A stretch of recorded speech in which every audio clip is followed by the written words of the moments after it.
नमस्कार साथियों, स्वागत है आप सबका आपके अपने YouTube channel be good classes में।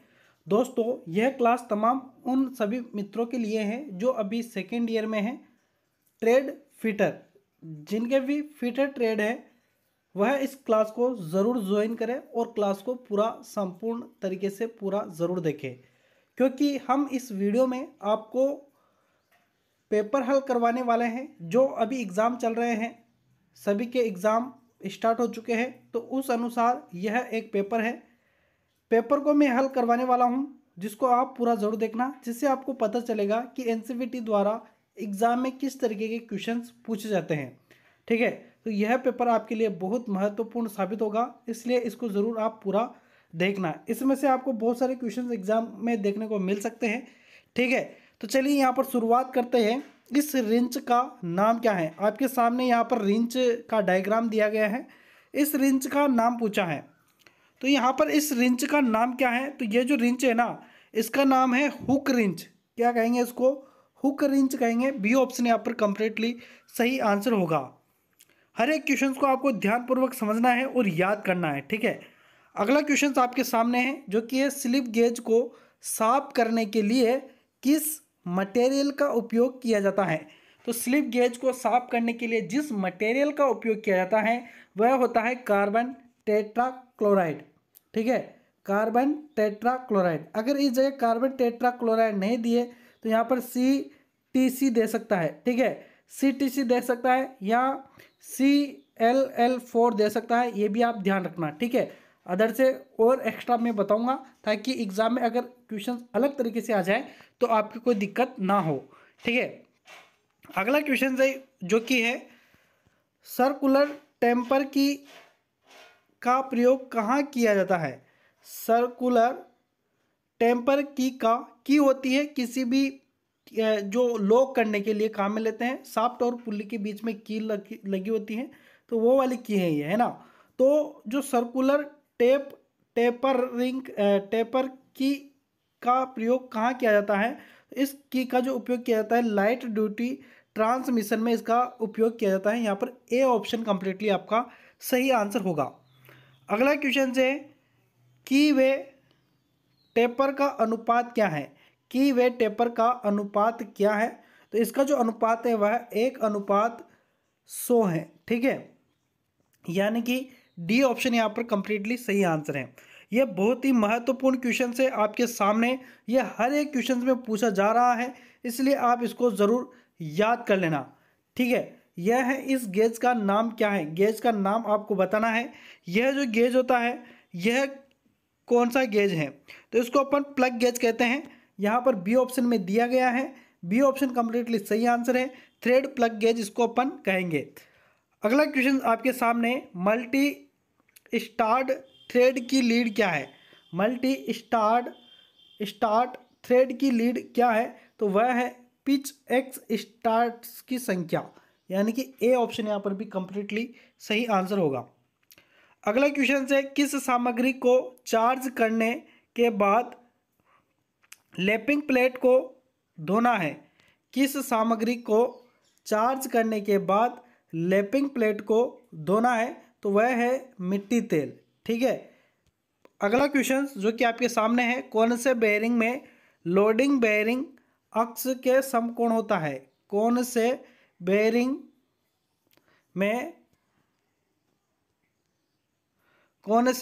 में लोडिंग बेयरिंग अक्ष के समकोण होता है? तो वह होगा आपका जनरल बेयरिंग, यानी कि बी ऑप्शन यहाँ पर कंप्लीटली सही।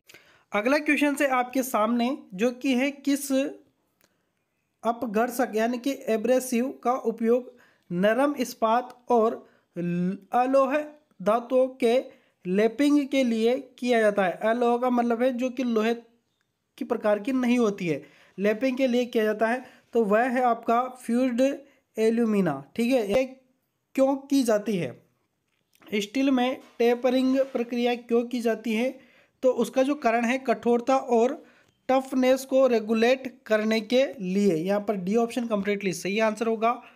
अगला क्वेश्चन जो कि है, किस प्रकार का बेयरिंग अक्षीय थ्रस्ट के साथ साथ रेडियल भार उठाने के लिए बनाया गया है? तो वह है एंगुलर कॉन्टैक्ट बॉल बेयरिंग। ठीक है, अगला जो क्वेश्चन है वह है किस प्रकार की बेयरिंग धातु में स्वयं से स्नेहन होता है। तो स्वयं से जो स्नेहन होता है ना वह होती है सिंटेड ऑयल। ठीक है, सिंटेड ऑयल वह कहलाता है।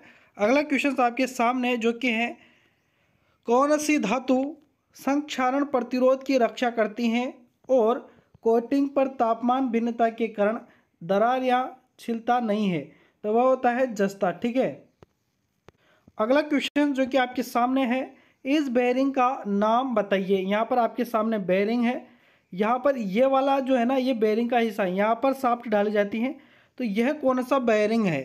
ठीक है, तो यह जो बेयरिंग है ना यह होता है सॉलिड बेयरिंग। क्या कहते हैं इसको अपन, सॉलिड बेयरिंग कहते हैं। बी ऑप्शन यहाँ पर कंप्लीटली सही आंसर होगा। क्वेश्चन से अगला जो कि है एक्स के रूप में चिन्हित भाग का नाम क्या है। यहाँ पर इस एक्स के रूप में जो चिन्हित भाग है यहाँ पर इसका नाम अपन को बताना है। तो यह जो होता है वह बॉल सेपरेटिंग केज होता है। ठीक है, अगला क्वेश्चन से किस बेयरिंग की ऊष्मीय चालकता थर्मल कंडक्टिविटी कम होती है। तो वह होता है लेमिनेटेड मोनोलिक्स फेनोलिक्स। ठीक है, लेमिनेटेड फेनोलिक्स इसको कहते हैं। क्वेश्चन से अपना जो कि है 50 मिलीमीटर से 150 मिलीमीटर व्यास के पाइप को इकट्ठा या विघटित करने के लिए प्लम्बर टूल का नाम क्या है। तो यहाँ पर प्लम्बर टूल का नाम पूछा है, वह होता है चेन पाइप रिंच। ठीक है, चेन पाइप रिंच इसको अपन कहते हैं। अगला क्वेश्चन से आपके सामने एक्स के रूप में चिन्हित भाग का नाम बताइए। यहाँ पर यह पाइप कटर है। वैसे मैं आपको बता दूं ये डायग्राम किसका है, पाइप कटर का है। तो ये जो पाइप कटर है ना इसमें यहाँ पर आगे वाले भाग का नाम बताना है। तो यह कटर व्हील होता है। ठीक है, कटर व्हील होता है। एडजस्टिंग स्क्रू कौन सा होता है, तो यह वाला भाग एडजस्टिंग स्क्रू होता है। गाइड रोलर्स अलग है और हैंड लीवर, तो ये भी हैंड लीवर ही है। ठीक है, ये हैंड लीवर है यहाँ पर और स्क्रू यहाँ पर है। ठीक है, स्क्रू यहाँ पर है। फिर से मैं थोड़ा सा इसको कट करके बता देता हूँ। यह स्क्रू हो जाएगा यहाँ पर यह क्या हो जाएगा, यहाँ पर हैंड लीवर हो जाएगा। ठीक है, और कटर व्हील कौन सा होगा, तो ये कटर व्हील है। यहाँ पर 2 व्हील इधर लगे होते हैं, 1 व्हील इधर लगा होता है। और यहाँ पर गाइड रोलर्स, तो गाइड रोलर्स क्या होगा, तो गाइड रोलर्स यहाँ पर ये होगा, जो ये रोलर्स है ना ये गाइड करते रहते हैं। तो यहाँ पर अपना क्या आंसर सही होगा, ए ऑप्शन यहाँ पर कंप्लीटली अपना सही आंसर होगा, जो कि मैंने अभी आपको बता दिया। चलिए अगले क्वेश्चन पर आते हैं। अगला क्वेश्चन है पाइप लाइनों में एक्सेंट्रिक रेड्यूसर की पोजीशन क्या होती है। तो इसकी जो पोजीशन होती है वह हॉरिजॉन्टल पोजीशंस होती हैं। ठीक है, ये भी आप ध्यान रखना। अगला क्वेश्चन है पाइपों को कैसे वर्गीकृत किया जाता है। पाइपों को कैसे वर्गीकृत किया जाता है, तो पाइपों को मटेरियल के रूप में वर्गीकृत किया जाता है। अगला क्वेश्चन बहुत ही महत्वपूर्ण क्वेश्चन है जो कि आपके सामने है। क्वेश्चन है इस जिग का नाम क्या है। यह जिग होती है, जिग का नाम पूछा है। तो यह चैनल जिग है, इसको क्या कहेंगे अपन, चैनल जिग कहेंगे। तो सी ऑप्शन यहाँ पर भी कंप्लीटली अपना सही आंसर हो जाएगा। अगला जो क्वेश्चन है वह है फिक्चर में उपयोग किए जाने वाले सेटिंग ब्लॉक्स का उद्देश्य क्या है। तो इसका जो उद्देश्य होता है ना वह होता है कटर से संबंधित स्थिरता और काम की स्थिति। ठीक है, यह इसका उद्देश्य होता है, ध्यान रखना।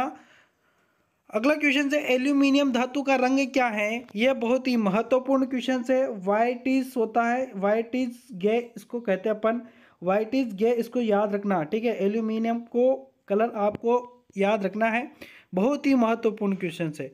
अगला क्वेश्चन जो कि आपके सामने है गियर का प्रकार क्या है। यह कौन सा गियर है, एक गियर यहाँ पर है और एक गियर यहाँ पर है। तो एक गियर का कौन सा प्रकार है, यह होता है मेटल गियर। क्या कहते हैं इसको, मेटल गियर इसको अपन कहते हैं। क्वेश्चन है अपना जो कि अगला क्वेश्चन कौन सा अयस्क एल्यूमिनियम का निष्कर्षण है। तो यहाँ पर डी ऑप्शन बॉक्साइट अपना कंप्लीटली सही आंसर हो जाएगा। अगला क्वेश्चन है किस अयस्क से सीसा धातु उत्पन्न होती है। तो वह होता है गैलेना। अगला क्वेश्चन जो कि है पावर ट्रांसमिशन में वर्टिकल बेल्ट ड्राइव का इस्तेमाल क्यों नहीं करना चाहिए। तो इसका इस्तेमाल इसलिए नहीं करना चाहिए क्योंकि गुरुत्वाकर्षण, खिंचाव और फिसलन के कारण। ठीक है, अगला क्वेश्चन है अपना जो कि है हाइड्रोलिक पंप में किस ऊर्जा को परिवर्तित किया जाता है। तो हाइड्रोलिक पंप में जिस ऊर्जा को परिवर्तित किया जाता है वह होती है यांत्रिक ऊर्जा को हाइड्रोलिक ऊर्जा में परिवर्तित किया जाता है। मैकेनिकल एनर्जी को हाइड्रोलिक एनर्जी में कन्वर्ट किया जाता है हाइड्रोलिक पंप के द्वारा। ठीक है, अगला क्वेश्चन है प्रेशर की गणना करने के लिए किस सूत्र का उपयोग किया जाता है। प्रेशर की गणना करने के लिए अपन फोर्स बटा एरिया का यानी कि फोर्स अपॉन एरिया यानी कि इसको कहेंगे अपन बल प्रति क्षेत्रफल। यहाँ पर बी ऑप्शन कंप्लीटली सही आंसर होगा। अगला क्वेश्चन है एसआई प्रेशर की इकाई क्या है। प्रेशर यानी कि प्रेशर की यहाँ पर यूनिट पूछी है, तो प्रेशर की जो यूनिट होती है वह होती है पास्कल। ठीक है, मीटर होती है दूरी की, सभी जानते हैं। ठीक है, द्रव्यमान की होती है किलोग्राम, ये भी आप सभी जानते हैं। अगला जो क्वेश्चन है वह है किस नियम में कहा गया है कि एक तरल पर डाला गया दबाव सभी दिशाओं में समान रूप से प्रसारित होता है। तो वह होगा पास्कल का नियम। ठीक है, यहाँ पर भी बी ऑप्शन कंप्लीटली सही आंसर होगा। अगला क्वेश्चन है कम एफर्ट्स के साथ लोड को मूव करने के लिए किस शब्द का उपयोग किया जाता है। तो इसके लिए न्यूमेटिक का उपयोग किया जाता है। यहाँ पर ए ऑप्शन कंप्लीटली सही आंसर होगा। अगला क्वेश्चन है क्लच का नाम क्या है। यहाँ पर क्लच का नाम पूछा है, यहाँ पर क्लच का नाम बताना है। तो यहाँ पर जो क्लच का नाम है वह शंकु क्लच है। इसको यहाँ पर देखिए शंकु आकार की आकृति दे रखी है, तो यह शंकु क्लच होगा। ठीक है, यहाँ पर बी ऑप्शन कंप्लीटली सही आंसर हो जाएगा। अगला क्वेश्चन है कौन सा शीतलक तेल पानी के साथ इमल्सिफाइड होता है। तो यहाँ पर इमल्सिफाइड कौन होता है, तो वह होता है सोल्यूबल तेल। ठीक है, सोल्यूबल तेल, ध्यान रखना नाम। अगला क्वेश्चन जो कि है कौन सी गुण यह बताता है, कौन सा गुण यह बताता है कि स्नेहन का तापमान